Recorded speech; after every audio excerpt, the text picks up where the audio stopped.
প্রতি বছর শীত আসলে একটা ঝামেলায় পড়ে যায় আমি। শীত আসলে সাভারে গ্যাস থাকে না, কি একটা ঝামেলা বলেন তো। প্রতিটা দিন কি কারেন্টে রান্না করতে ভালো লাগে আপনারাই বলেন তো।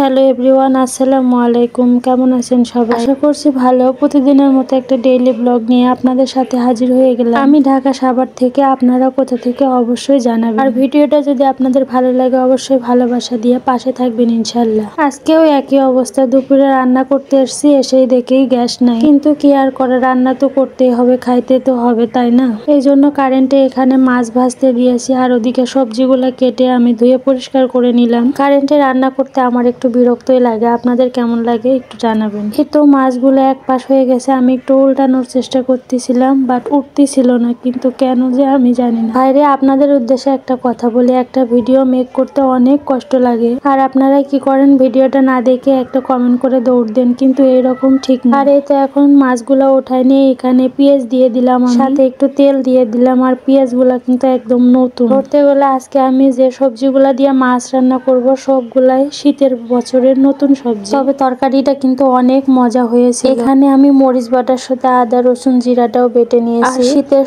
যে সবজিগুলো আমি রান্না করি সবগুলাতেই কাঁচা মরিচ দিয়েই রান্না করি, আমার কাছে অনেক ভালো লাগে। আর এই তো সবগুলো মশলা এখন ভালোভাবে কিছুক্ষণ কষায় নিব, তারপর একটু পানি দিয়ে দিব। আর মশলাটা যত সুন্দর করে কষাবেন দেখবেন অত সুন্দর একটা গ্রান বাইর হবে।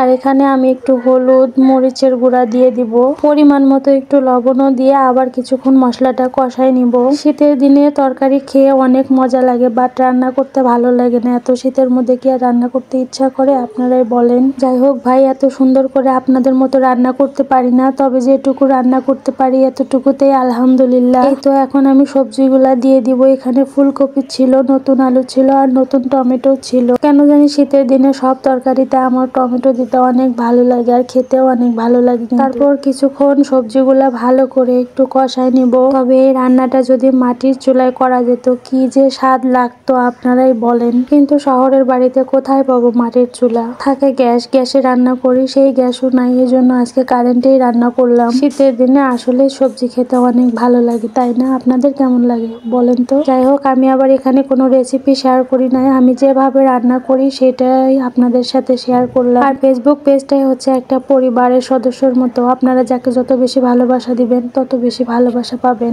এখানে একটু ঝোলের জন্য পানি দিয়ে দিলাম, আর এই তরকারিটা একটু ঝোল ঝোল থাকলে অনেক ভালো লাগে। আর এই তো তরকারিটা বলক আসার পরে ভাজা মাছগুলা ঢেলে দিলাম। আজকের ভিডিওটা আপনাদের কেমন লেগেছে অবশ্যই কিন্তু আপনাদের মতামত জানাবেন। রান্না করার পরে ফাইনাল লুকটা দেখেন, এরকম এসেছে, মাশাআল্লাহ অনেক সুন্দর, তাই না? যাই হোক, সবাই ভালো থাকবেন, সুস্থ থাকবেন, আল্লাহ হাফেজ, বিদায়।